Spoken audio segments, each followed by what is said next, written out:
Sewu lho. Kok menging-menging niku pripun?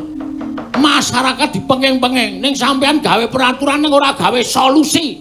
Lho, solusi piye? Kena sampean gawe peraturan diperpanjang, ra masalah, tanggap darurat tekan sok tahun 2444 ra apa-apa. Ning masyarakat wene ana solusi piye carane golek pangan ora mung gawe peraturan tok. Paham ora we? Iki aku lara atiku nek carane kaya ngene iki. Do melet-melet do kangelan golek sandang pangan.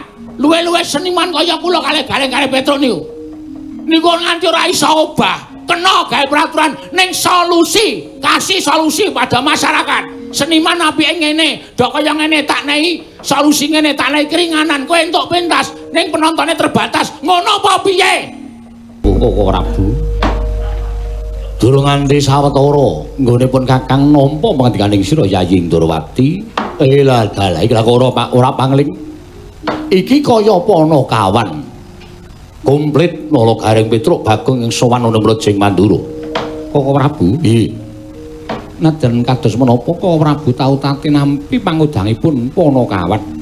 Mbok menawi anggenipun sowan menika wonten atur ing badhe kakunjaken paduka Kanjeng Koko Prabu mila kula triandangu dhateng sowanipun Panakawan tetiga menika. Yayi, prayogan nggone lenggah.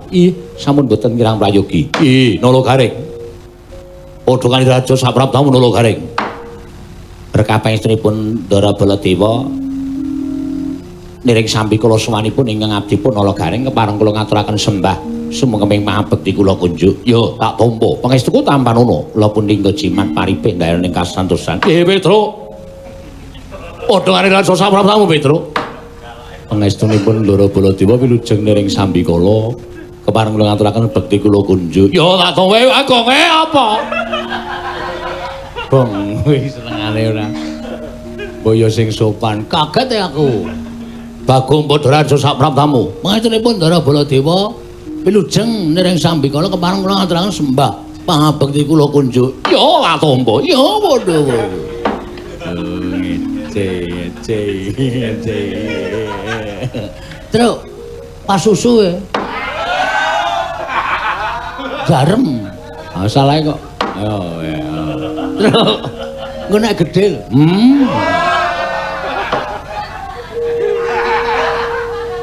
Wis ora usah padha gocek sithik iki tak takoni dhisik. Oh, nggih.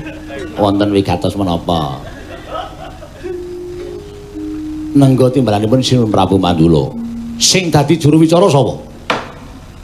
Sapa, Truk? Amanut. Kowe apa?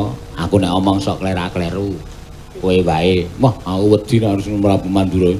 Bagong kowe apa? Ngapa? Juru wicara. Juru wicarae apa? Ayo tukang ngomong. Oke. Aku nek ngomong wis. Sing dadi juru wicara sapa? Kula. Bagong. Nggih. Yen ngono Bagong lungguhe ngarep. Ngandel ora. Yo mundur. Ya. Ning ati-ati lho, Gong, ora sembrono lho. Nang wis pokoke iki sing iso ngladeni mung aku. Nek ora aku ora iso ngladeni. Wis, ampun. Saiki aku tak takon. Nggih. Apa sebabe kok doting gruduk tekan Negara Mandura? Apa ya, Tru? Ambo, aku iki juru wicara kok radong. Juru wicara ki wis ngerti wigatine apa karepe apa.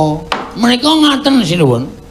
Kepareng ngaturaken tebah Siti Sekol bilung teling ron kula papuran ta bila wonten patulan nggih kula munjatun sapa paduka Gusti kula sing nata Prabu Baladewa. Ya, ora dadi ngopo. Ing sepisan kula ngaturaken sembah pangabekti Petruk Gareng ngaturaken sembah pangabekti ugi sejatosipun sowan kula mboten saking pikajengan kula piyambak. Namung kula menika dipun utus dening Bapak Semar. Lho, bapakmu Semar? Nggih, bapak kula Semar. Dong ora sembrono kok ndak nek kono nesu bahaya. Santai. Bapakmu kok anak-anake tekan Negara Mandura iki wigatine apa? Ah menika ngaten sing. Bapak Semar menika di masa pandemi menika damel kegiatan.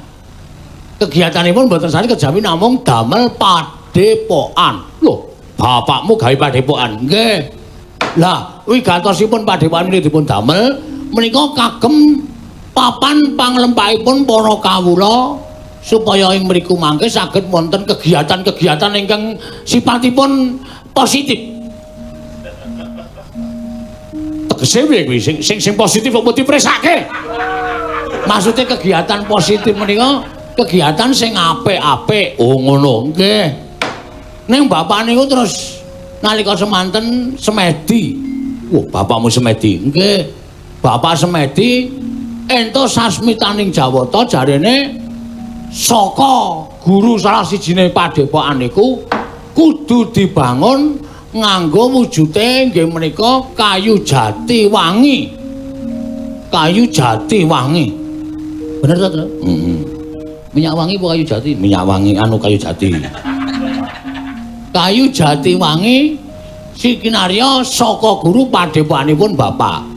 Monggo ngendikanipun Bapak sing kagungan kayu jati wangi menika namung Prabu Baladewa. Awit menika tukul wonten sak pengeripun negari ing Mandura, wonten ing mapanipun wonten ing Astana Gadamadana. Kayu jati menika panci ageng sanget amargi rumiyin ingkang nanem inggih menika Pak Tani.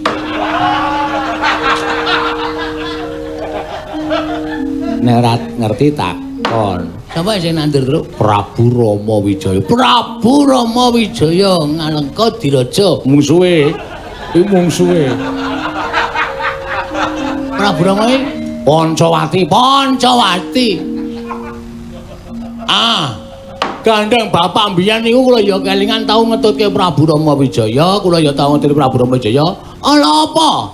Nek kula niku mung njaluk ora ketang pang sithik dienggo syarat ditresepke teng saka guru supaya wis dadi syarat dumadine wujude padepokan sing diajeng dibangun dening Bapak Semar. Mekaten menggah wigatosipun lampah kula jam pira, Tru? 9:30 liwat. Hah? 9:30 liwat. Cekap semanten atur kula menawi dipun keparengaken ajeng kula boyong wonten ing Karakadempel. Ewa semana, semono. Ewa semono menawi Prabu Baladewa mboten maringaken piye, Tru? Wis manut. Rame wani. Piye-piye ya wani pokoke. Wong ade dikongkon bapak kok. Dikongkon bapak kuwi niate mung wani karo wani. Iki cangkeman ora iki. Kowe mung ngurup-urup. Bareng geger engko kowe mung mlayu, ora niat tenan. Oke. Nek sinuwun Baladewa mboten maringaken Rawarawe jeneng katelo ora doyan. Arep ngopo kowe? Heh. Arep ngopo? Iki lho, rawe-rawe lantas malang-malang putung kok rawarawe. Wah, kulino nggireng. Ayo. Rawe-rawe lantas malang-malang putung. Kula mboten nrimakaken ing ngatasipun Semar ming buta kayu jati sithik. Panjenengan tau tate dimong karo Semar, tau tate dimban karo Semar, kok ora maringake. Niku ateges sampean ratu sing pelit, ratu sing cetil. Piye?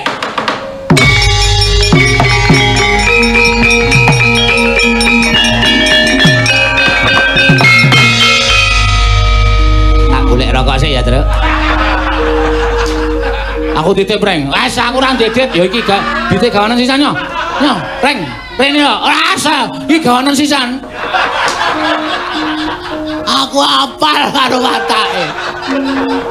Gayane do tuku rokok mardo minggate kok. Bagong. Nun. Kowe guneman ngono wis tak pikir urung. Kowe guneman kaya ngono wis tak pikir apa urung? Ah mesine wis nek ora dipikir ya ora metu cangkem. Wong guneman iki mesti tekan pikiran sik kok. Kok tak takon karo kowe. Kowe ngerti ora? Kayu jati wangi sing tukul ning Astana Gadamadana kuwi kae aja mung tok anggap kayu jati lumrah. Kae jati pusaka. Waduh. Jati pusaka. Mergo kae sing nandur eyangku ya kuwi Eyang Rama Wijaya. Aku ki turune Eyang Rama Wijaya. Sapa wae ora kena nyenggol kayu jati wangi lak kok dadi bapakmu pengen bangun padepokan wae kok dadak nganggo syarat kayu jati wangi. Tur bapakmu kok ora ngestokke dawuhku. Ora ngestokke dawuhe negara. Iki rak wancine akeh penyakit ora kena. Padha sakepenake dhewe mlumpuk-mlumpuk. Ora kena padha sakepenake dhewe. Padha campur dadi siji. Supaya iso aja nganti kabeh mau kena lelara sing dumadya ning ngendi papan iki. Ngerti ora?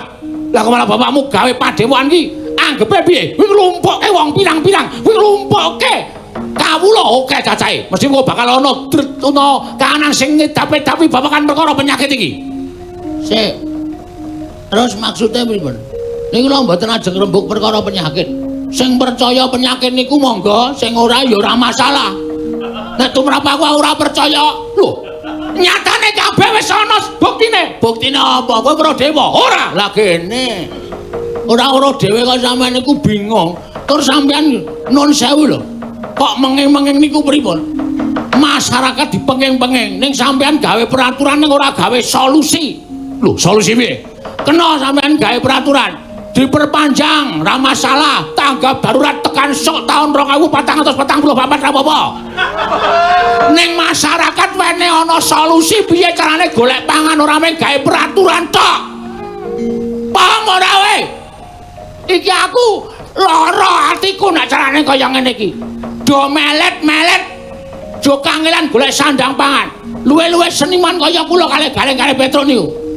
Niku nganti ora iso obah. Kena gawe peraturan ning solusi, kasih solusi pada masyarakat. Seniman apike ngene, dok kaya ngene tak nehi solusi ngene, tak nehi keringanan, kowe entuk pentas ning penontonnya terbatas. Ngono apa piye?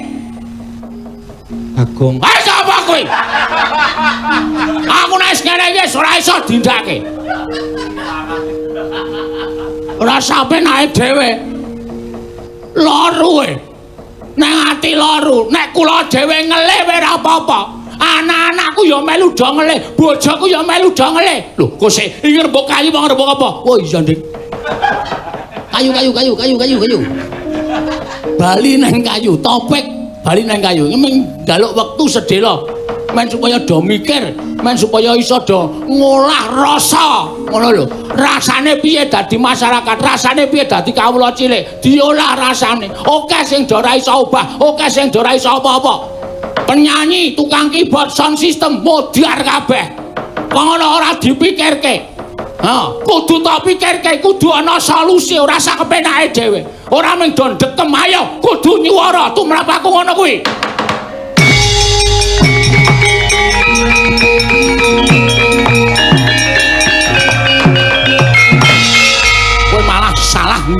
Salah nggon ya men. Aku wis kulino salah kamar. Nyaket. Yen ngono kowe wani karo Baladewa, sing tak wedeni apamu? Aku ate anggere alasan dasarku bener karo sapa-sapa ora wedi. Aku ora wani karo sampeyan, Mas. Aku mengelengke karo sampeyan. Nang isor sampeyan ki menungso akeh banget. Nang isor sampeyan ki menungso akeh banget sing butuh sandang, butuh pangan.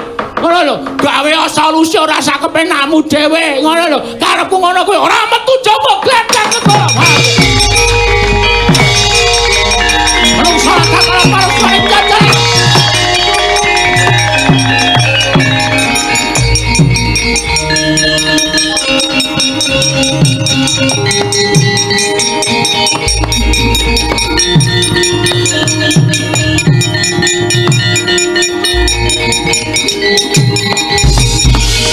Manus maring jajalan syukur taning bawara iblis lanat. Bagong. Ponokawan Bagong. Mudiar kowe. Aku ora iso omong karo kowe to, rasa sok gawe masalah. Ora sok gawe perkara. Lho, suwe ngunek-unekke Sinuwun Ndarawati kakangne nesu. Terus? Kowe kakangne sapa? Kakangne Bagong. Kakangne nesu kok kakangku ora nesu. Anggo ngopo aku nesu ngewangi karo kowe? Dewangi terus. Ponokan Bagong. Wonten dawuh. Aku tak takon karo kowe gage wangsul ngopi takonku ane pertitis. Derajatmu ya apa? Derajatmu ya apa? Batur kok ngene kok ratu. Nggih batur ya Ponokawan. Ponokawan ki papane ngendi? Teng isor. Kula menika namung kere. Kula menika namung Gedhimbal 17. Ing atase derajatmu ki wing batur kok dlangap-dlangap ucap mundur wili kaya grojokan. Kowe wani ngias Maranata Ndarawati kuwi adikku lanang. Terus. Wah aku diwangi terus. Aku suwe-suwe tratapan terus wae wangsulan ora apa-apa. Nuwun sewu, kula niku mboten ajeng wantun, kula niku mung nglereske. Kula niku mung benerke, ning cocok mboten. Nek pustaka Jamus Lima Sada niku ajeng dibeta teng Ndarawati nggo tumbal niku mung dipendhem. Nggih to? Monggo nek dipendhem niku ora bali.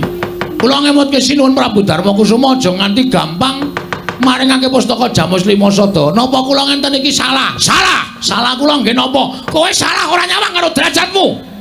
Nuwun sewu, Mas. Saniki kula tak takon, sampeyan iku titahe sapa? Titahe sing gawe urip. Kula ya titahe sing gawe urip. Kowe karo aku ki padha, Mas. Sing bedake mung derajat karo pangkat. Ngoten. Nek di mata Tuhan kita itu sama.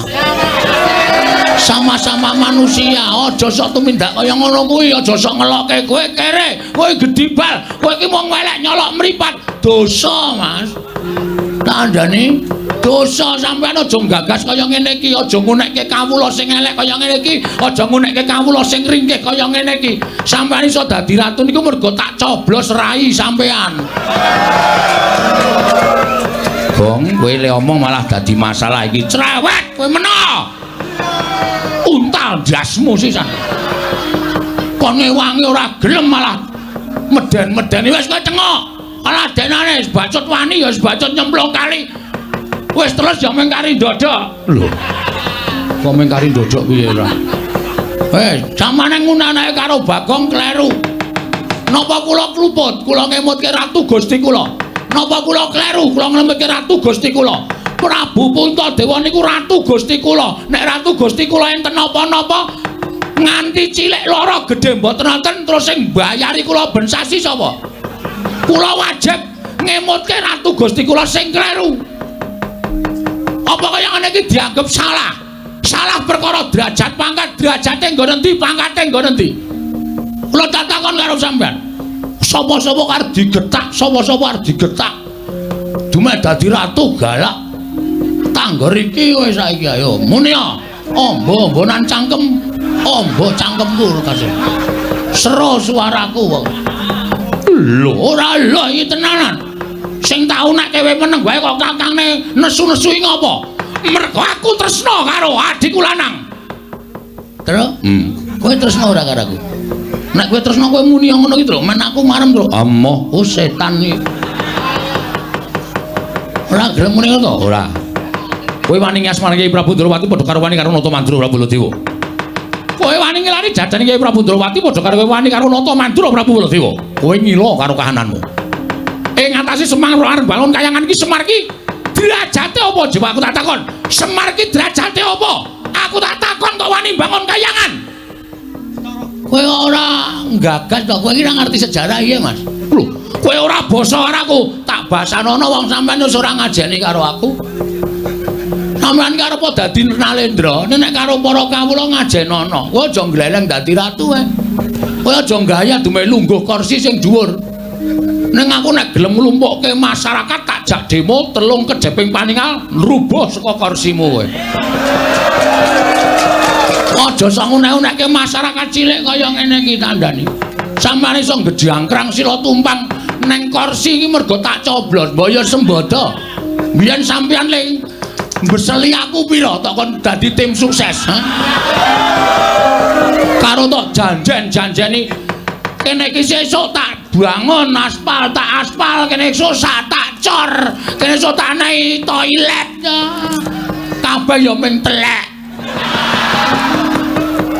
Nek magang iki kaya janjine kaya dara kekalangane nek wis dadi lali micek mripate. Wong sabar kok. Ora sabar ana ngene iki. Ora wedi lho sawa-sawa terus. Ya wis. Aja tak eleke. Ya. Aku ngelek to. Lah ya engko gampang. Tak nggo bengok-bengok sedelo wis ning krujuk ya weteng. Ya rasa bengok-bengok ora. Mau mangan orang. Oh. Glepunge tok ya ora apa-apa. Lajeng napa sampean? Arep pripun? Lajeng takon ngejak apa sampean? Wis rasa kekian gunung saiki kowe bali. Nun, saiki bali. Bali piye? Ora samboyong Mendawa, bali. Kowe ora wedi karo aku. Kowe ora wedi karo aku. Yen nganti aku iku nesu, ana para kawan tak glandang tenggala, kowe mati. Salah, sampean salah. Salah, Mas. Pati uripe Bagong ora ning tangane Baladewa. Apa kowe ponakane sing gawe urip apa piye? Hah? Mulane aku nang ndi-ndi ki ora tau klamben, mergo aku wong ora tau wedi mati. Mati uripe manungsa ki ora gumantung karo kahanan apa wae, ning gumantung karo sing gawe urip. Arepa sampean duwe nenggala, arepa sampean membanggakan bahwa apa gong bahwa nenggala niku ampuh niku ora tumrap sampean. Ning ampuh ing pusaka, ampuh ing ngaji-aji menika nek diridhoi karo Allah Subhanahu wa taala. Nek Gusti ora ngeparengake pusakamu ki ampuh, mbok tok tamake apa-apa ora bakal ampuh. Ngono? Ya jaluk piye? Tokno nek ora percaya. Nek iso mlebu nang wetenge Bagong berarti aku dipesthekke mati saka tangane Prabu Baladewa. Nek nek Bagong ditamani nenggala ora apa-apa, kewirangan kowe bol. Lho. Bol piye? Jenengmu sapa? Baladewa, tundang bol kok ora gelem. Apa kon ngundang boyok ngono? Dhuwure bol jengkolmu ora. Cangkem ora. Wah. Ngono kok ora di karo Baladewa. Ora mboten wedi karo sampean. Bebasanipun ngaten sinuwun. Sak kranjang koplak ngendikaning Prabu Baladewa, kula lebetke kuping kiwa tak tokke kuping tengen. Ning sekelimah ngendikaning Sinuwun Prabu Duryudana. Lho. Puntadewa Gong. Wah, Puntadewa lali. Bakal kula agem. Badhe kula agem lan badhe kula estakaken dawuhipun. Para manusaning jajalaran. Yen ngono cetha kowe wani karo Baladewa. Cetha kowe wani karo Baladewa. Wis kowe saiki bali kono karo bapakmu. Bapakmu iki kon eling, bapakmu iki kon mulat karo kahanane. Bapakmu ki wong sekeng, bapakmu ki wong ora duwe. Kok arep bangun kayangan iki gablek apa? Mbok kon ngilo karo cengele. Mbok kon ngilo karo kahanane. Bapakmu ki wong mlarat kok bangun kayangan ki ora ndelok karo kahanane bapakmu kuwi.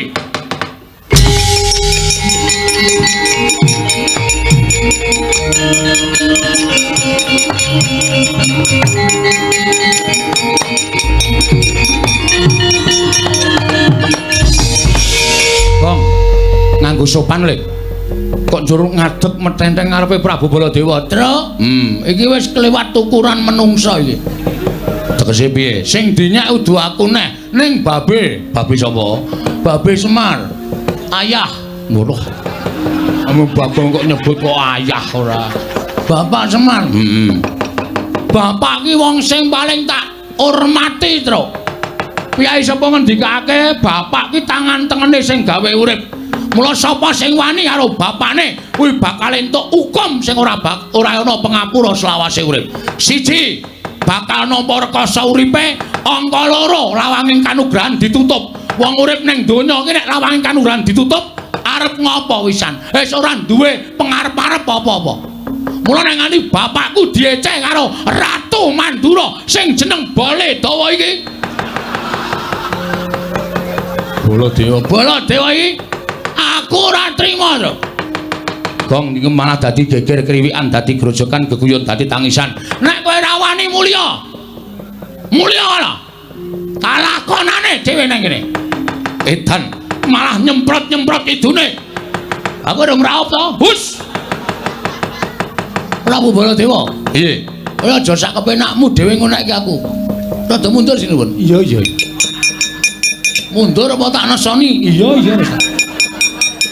Nek ngene iki rawet dira sapa-sapa. Karepmu piye? Kowe ngonekke aku kaya ngono. Karepmu piye kowe ngonekke bapak? Melek mripatmu kowe. Kowe ngonekke bapak wong sekeng gedhi bal 17, wong elek nyolok mripat tok sawang saka ngendi, ha? Aku wis ranggo basa-basanan karo kowe. Percuma kowe tak basani. Wong kowe iki duwe derajat, duwe pangkat. Ning kowe ora ndek unggah-ungguh, ora ndek tata krama. Kowe ora mbasani karo Bagong. Monggo kudune kowe basa karo aku. Tuwa aku mbangane kowe, ning kowe batur, ning aku wong tuwa. Gong, ben pokoke kudu tak luwih seru pokoke. Ana seru volumenku tak gedhekke. Terus saiki kowe ngecek karo bapak wong sekeng. Tak tonton saka ngendi aku tak takon. Kowe takon wong semene iki sing do kerep ndelok wayang. Kowe ngerti nek bapak iki ora wong kene, bapak iki dewa. Sang Hyang Ismanta ya, Tru. Ismaya, ha? Ismaya. Ismanta apa Ismaya? Ismaya. Oh ya Ismanta tukang cukur ya. Ha iya. Sang Hyang Ismaya kuwi kakange Bathara Guru. Apa ta sambabe bapak kok medhun ning jagat? Sebabe apa, Tru? Ambo. Mugi ora donge kok dalem nerangke ora. Mergo bapak ki gandrung karo kerukunan lan katentreman. Bapak gandrung karo keayeman. Bapak gandrung karo kerukunan ana ing jagat moh dadi dewa. Bapak ki nek gelem dadi dewa kae ning kayangan paling dhuwur. Kae bintange 3. Saiki kok iso ngunake bapak ki wong kere. Saiki tak takon, asalmu saka ngendi to, Mas? Hah? Kowe saka negara Mandura. Ning kowe mbiyen ki disingitke nang Widara Kandang, diakoke anak Demang. Kowe mbiyen jaman nom-nomane mikul garu, mikul ruku, golek ramban, golek suket. Nggo makani wedhusmu nang Widara Kandang. Barang saiki kowe dadi ratu kok glelengmu minta ampun to, Bol. Mbok sadar diri. Kowe asale saka desa. Wong iki aja ninggal karo lanjarane. Wong iki nek ninggal asal mula bukane duwe derajat ora suwe, duwe pangkat cepet tetel, duwe bondo donya asat saben dina. Lho tenan aku ora gara, ya, Tru? Heeh. Wis balen ngono. Saiki ngene, aku wis kesel nyuwara iki. Sermu piye aku tak takon? Lho, sermu piye? Karepmu apa? Aku manut. Aku kasar ya wani, alus ya wani, padangane wani, petengane apa meneh? Lho, nantang petengan. Wah, santai tenan kowe. Tak leboni linggis, tak leboni wesi, tak leboni paku, tak leboni sakaing wesi wetengmu. Genep setahun kowe buka toko besi. Oh disantet kok malah buka toko besi ra ya seneng malah ora. Ayo ngopo iblis? Ayo metu Jawa. Nek pancen wani karo Baladewa, diteter sepiro kekuatane Bagong.